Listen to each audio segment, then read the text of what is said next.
Welcome back, ladies and gentlemen, and thank you very much for your greatest support. I have to appreciate you guys for what you're doing. The work that you're doing is so much wonderful, and I can't miss. I can't just go like that. I can't just start a conversation without appreciating you, because without your support, this channel cannot grow and it cannot be where it is as now. Ladies and gentlemen, this is our country. As I normally say, that this is our country, and we have to protect it.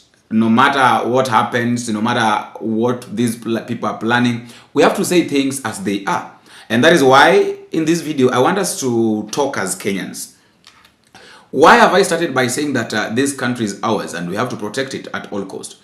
One thing we all have to agree is that the current government doesn't care about Kenyans. The current government only cares about themselves. That is why you see them every now and then fighting. Every now and then they are fighting. Oh, mara hapa na pale. They're fighting each other. Why? Why are they fighting? Why are they fighting? They're fighting each other because they know that they are only there for their own personal gain. That is why the executive and the legislatures are fighting. That is why William Ruto is fighting his own people, because they don't care. They are not looking at this thing in a bigger picture and saying that we were elected to protect or to serve the interest of Kenyans, not our interest. And therefore, what we need to do as leaders of the nation or as a government is to make sure that we reach the limit, or maybe we give these Kenyans what they deserve, or maybe we give them what they expect from us. They're not doing that. And that is why you come to find out that even the CSS that are being given positions are doanzis, a CSS that don't understand anything. The incompetent CSS. We are the CS of health, huyo ndo mwingine. The CS of interior. So in this video, I want us to focus to the interior CS, that is Kipchumba Murkomen. And believe you me, if we have a very incompetent people, if we have very incompetent leaders, then we have got the CSS. In fact, CSS are even worse than members of parliament. Some of these CSS are even worse than members of parliament. I don't know, sijui nikasumba gani huwa nawaingia. Imagine a CS anasimama na anasema ya kwamba we Kenyans, we should not panic. There is war in Jubaland. There is war in Mandera. The AL-SHABAAB are present in Mandera. Hiyo war katika Somalia, that war that is in Mandera, I think I've been explaining that in the previous videos. Then Kipchumba Murkomen anakuja anatuambia that we should not panic because the Al-Shabaab that huwa wanatoka Somalia wanakuja Kenya, they normally come to Kenya for rescue. And then baada ya vita ikiisha, what happens is that they go back to Somalia. Imagine Murkomen saying that the government wishes to clarify that there are no Jubaland forces present in Kenya. The individuals recently observed in Mandera are Somali residents fleeing into Kenya as a result of escalating insecurity in their country. We assure Kenyans that the government is fully aware of the situation and remains committed to addressing all concerns raised by citizens. Security agencies in Mandera are firmly in control and there is no security threat within the country. The safety and stability of Mandera and the entire nation remain our top priority.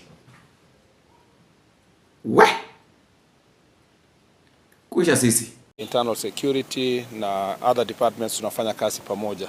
Kwa hivyo pahali ambapo tukiwa na shida yoyote ya border, aswa mambo ya Al-Shabaab ambayo tunapambana nayo, na pia Somalia ikiwa na shida, tumekuwa na refugees wengi wa kutoka Somalia pale Dadaab. Tumekuwa pia na watu wengi wanatoroka kama vita ikizidi upande wa Somalia, watu wengi huwa wanatorokea Kenya, na mara nyingi wengine wanarudishwa, wengine pia wanakuwa assessed kuona kwamba wataishi namna gani, lakini hakuna policy ya Kenya ya kusema tutakuwa na askari ya Somalia ama whether regional ama na wanasaidiwa kurudi salama kwa sehemu ambazo wanatoka, ili kuhakikisha kwamba nchi inakaa salama. So mara nyingi, si kwa mara moja tu, mara nyingi vita ama malumbano ikizidi upande wa Somalia, utaona watu wanatorokea upande wa Kenya, na hiyo kutorokea kwao hapa si kwa mwaliko wa Kenya, ni kwa sababu wanatafuta usalama, na wakati wanatokezea inaleta pia changamoto kwa wananchi, lakini hiyo yote inatekelezwa kwa njia ambayo inafaa kuhakikisha kwamba mtu yoyote mwenye ako Kenya bila idhini anarudishwa katika nchi yao. Kwa hivyo hakuna wasiwasi kwa haya mambo yote ambayo unasikia huko Mandera, na ni shida ambayo tutakuwa tunakabiliana kila wakati, na sio Somalia peke yake. Ndugu zetu majirani wakiwa na shida yoyote, tutakuwa tunakabiliana na shida kama hizo, kwa sababu wengine watatorokea upande huu, na lazima tukue na njia mwafaka ya kuhakikisha kwamba wanarudi salama makwao. Na kwa sababu sisi hatuna vita na mtu yoyote, tulikuwa na vita yetu ni dhidi ya mambo ya terrorism ambayo ina affect nchi yetu. Wale ambao wanatoroka kwa sababu wanatafuta usalama, tunawarudisha pia kwa upole, kwa sababu hawana vita na sisi. Tunatafuta njia ya kuwarudisha na kuwaelekeza sehemu za nchi yao kwa njia inayofaa, na hiyo neno nataka niseme kwamba our security teams kwa nchi mzima wanashughulikia hiyo. Hakuna wasiwasi yoyote ambayo inabidi, na ninawaomba viongozi wote kutoka sehemu za Mandera na sehemu zingine tuendelee kushirikiana vile tumekuwa tukishirikiana. Milango ya serikali ni wazi kujadiliana vile tunaweza kusaidiana. Iwapo kuna mtu kutoka nchi jirani ametorokea sehemu yetu, kuna njia mwafaka ya kurudisha ambayo haitaleta uhasama kati yetu na nchi jirani, na pia haiwezi kuumiza mwananchi wa Kenya. I'll take it, don't worry. You don't need to fight over it. So because we had said it's 3 and you are the only lady, you will be the last one. Okay. Yes. Now, there was a court order yesterday, which was... Maybe it's good you introduce yourself. My name is Joseph Wabuje, Yeah. TV47. Yeah. Now, there was a court order yesterday which was barring you from absorbing new graduates officers, but instead focus on the in-service graduates. What is your take on it? I haven't seen the proper content of that court order, so we will of course analyze, and then court orders are there to be complied with, so we will go through it and see how best we are going to comply. Is this a clown in the name of a cabinet minister or what? Do we say that we are doomed as a country? Or what is going, because can somebody explain to me what Kipchumba Murkomen is trying to say? Can you just explain to me what Kipchumba Murkomen is trying to say, and then we continue with this discussion? Because personally, I see elewi kabisa. Tell me why vita iko Mandera, which really needs inatakikana hao watu wa respond very fast. It needs a quick response, like hii ni kitu ambayo imeshika watu wanakufa, and then and then instead of going to Mandera, unaenda Busia, unaenda kuangalia Shakahola yenye kubusia. Kwani what is the work of Murkomen? Let me just ask today, maybe pengine mimi ndio sijaelewa kazi ya Murkomen ni nini. Somebody can tell me in the comment section. What is exactly the work and the purpose of a CS of Interior? All the way up to Trans Nzoia, and I'm happy that the main suspects were arrested this year. They are now in remand, and the court process is ongoing, and those guns were confiscated, and I'm happy that as a result of that, we've never in the recent past faced challenges related to robberies and robberies with violence. And I'm happy that this work is ongoing, but it requires eternal vigilance to make sure that these issues are sorted.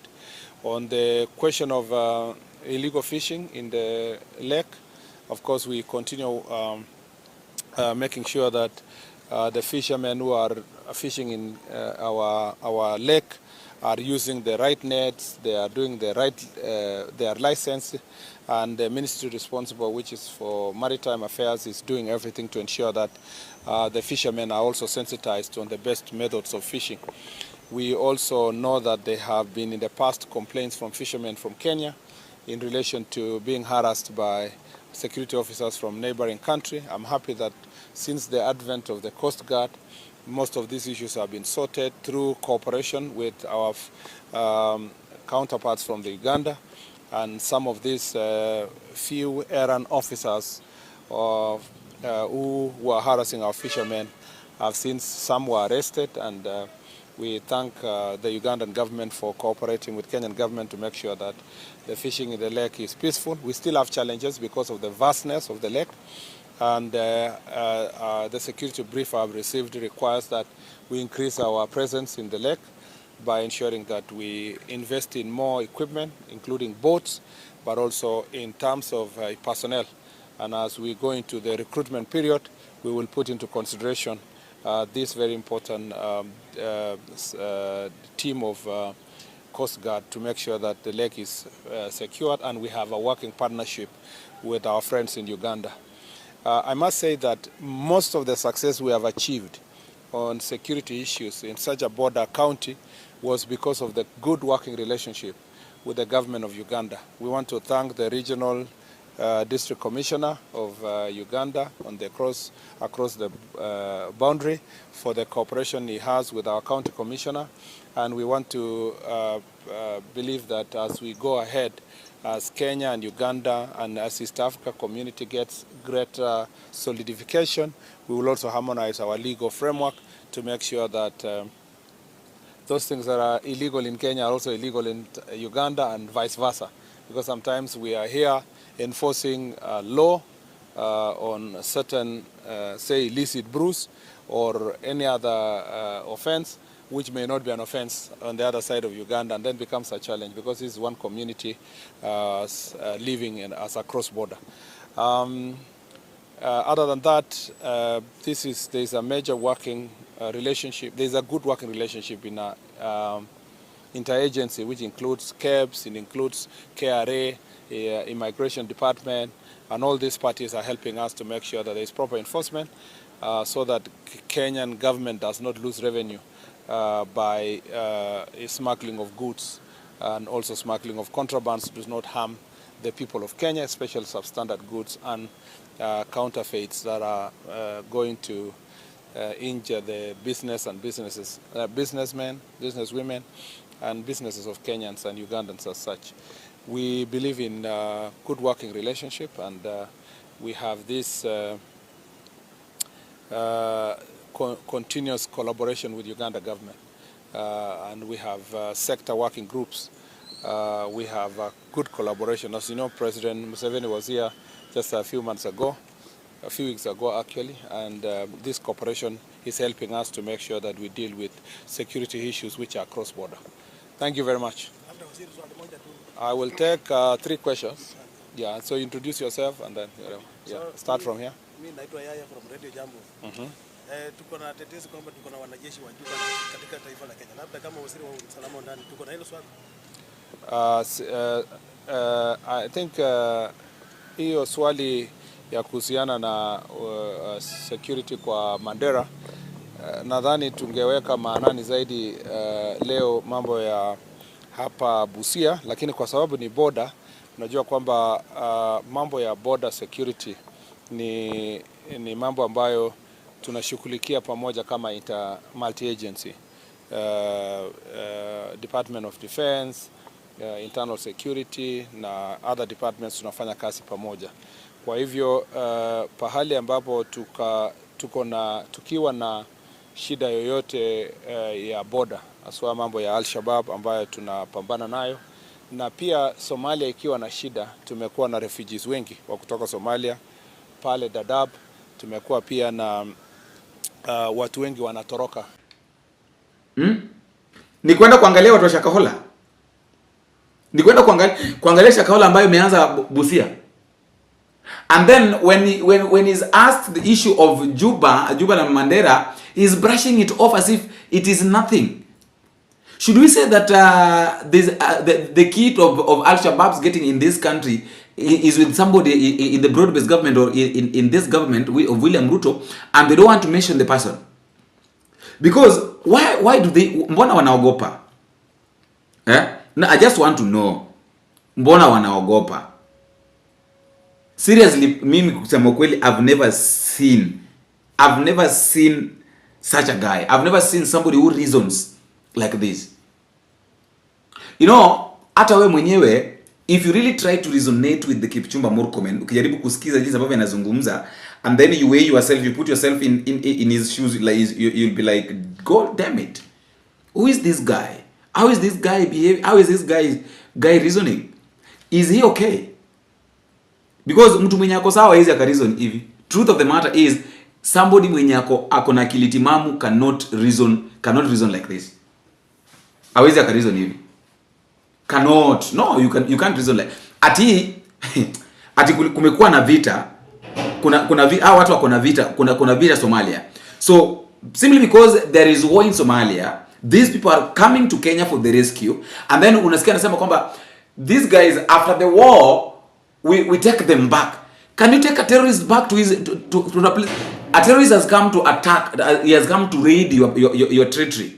A terrorist amekuja kuraid boma yako, and then anajifanya ni rafiki yako kidogo, and then unasema kwamba haina shida, wacha tu atulie, anajua ana shida, kisha maliza atarudi. You know, the way these guys think, or the way these people sometimes reason, unaketi chini na unajiuliza, kwani kunaendaje hapa? No, kunaendaje? Fellow Kenyans, what is going on? Can you just tell me what is going on? Yani, Murkomen is just saying that there is no problem. There is no problem with Al-Shabaab coming to Kenya because wanakuja for rescue. You know, simply because Kenya and Somalia have been having a very good relationship doesn't mean that right now they can just be allowed to come to the country to do things as they are planning, or maybe the way they want. We really need to think so hard. Ati Murkomen is saying that Jubaland forces in Mandera are fleeing internal strife in Somalia. So if they are fleeing from the strife in Somalia, so the only country they are seeing that it's good that they can come for the rescue ni Kenya. I think that is what Murkomen is trying to say, yeah? That pale ambapo wameona kwamba wanaweza wakakuja na wakapata usaidizi, waje na wakakaribishwa ni Kenya,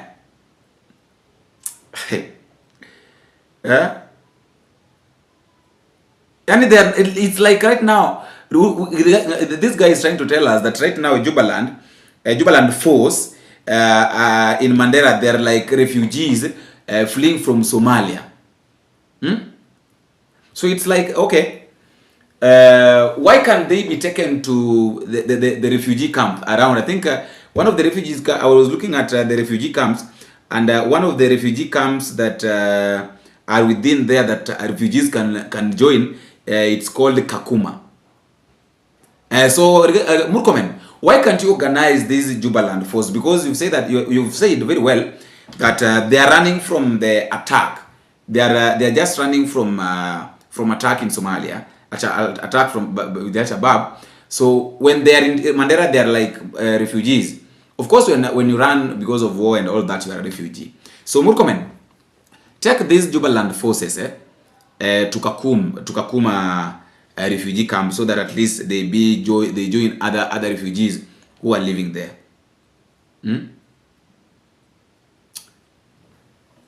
This guy is supposed to style up because you know, I've been thinking of this. Can this thing be a paid partnership? I don't know. Maybe somebody. I don't know whether somebody paid this partnership, but I'm trying. That is how I'm trying to think that can it be Can it be a paid partnership between the government and Somalia, or maybe and those guys?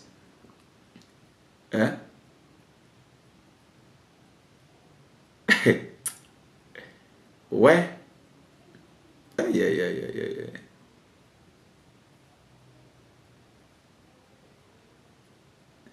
So I have a question. We know very well that those who are living in Mandera, most of Kenyans that are living in Mandera, their lives is at risk. The children, I think I talked about this, the children are not going to school. The parents are running because they fear their lives. And the government right now is saying that they don't even know that such kind of thing is happening in Mandera. Imagine, like, people's lives are at risk. And then you are coming and you are telling us that you don't even know that such kind of thing is happening. And somebody asked me this question, that Boni, why is it that William Ruto is silent about this issue of Jubaland force in Mandera? Can I answer that? I want to ask a question. I know in literature you're not allowed to ask a question with a question because who will answer who, or which will answer which. But I have this thing to say. Let's assume that you're fighting with somebody. And then umepiga huyu mtu kabisa ukamuumiza. And then it happens that mwenye ulikuwa unapigana naye ni ndugu yako. And then ukamngoa jino. And then you go to your parents, maybe umefika wakati jioni umeenda kwa wazazi. Umerudi pengine wazazi wamerudi pengine walikuwa wametoka, and then they realize that one of your brother's teeth is missing. And then they ask you that what happened? What would you say that you're the person mwenye alingoa jino ya ndugu yako? No. Would you open up na uambie mom that kwamba mom, tulikuwa tunapigana lakini kwa ile harakati ya kupigana kwa bahati mbaya nikamngoa jino? Would you be in a position to say that? If you can, tell me at the comment section. So that is exactly what is happening between William Samoei Ruto and this war in Jubaland. Itabidi utafakari. You know, Murkomen is thinking that this thing is okay. For other forces to come into Kenya, and imagine somebody saying that these guys, these people should come as slim seekers, not soldiers carrying weapons and tacticals on pick-up truck. Hii ni mtu ya wapi? Anyway, hiyo ni kazi ya defense minister, not IS. Our president controls trillions of Kenyans money annually, but still you won't mind a check here and there in exchange for these allegiance. Sio mimi nimesema. Obviously, this is a paid partnership with Kasongo. I don't know. Seeking refugees such as kind of weaponry. Oh, okay, let's take it now the way Murkomen is saying, that this thing is these guys are like refugees. Have you ever seen a refugee or refugees that are carrying weapons? Wamebeba bunduki. In fact, refugees that are carrying weapons wakienda mahali penye wanaenda kusaidiwa. After all, guys, that is just my thought, and that is all I have for now. Let me also know what you think in the comment section. And yeah, let me just know what you think in the comment section, guys.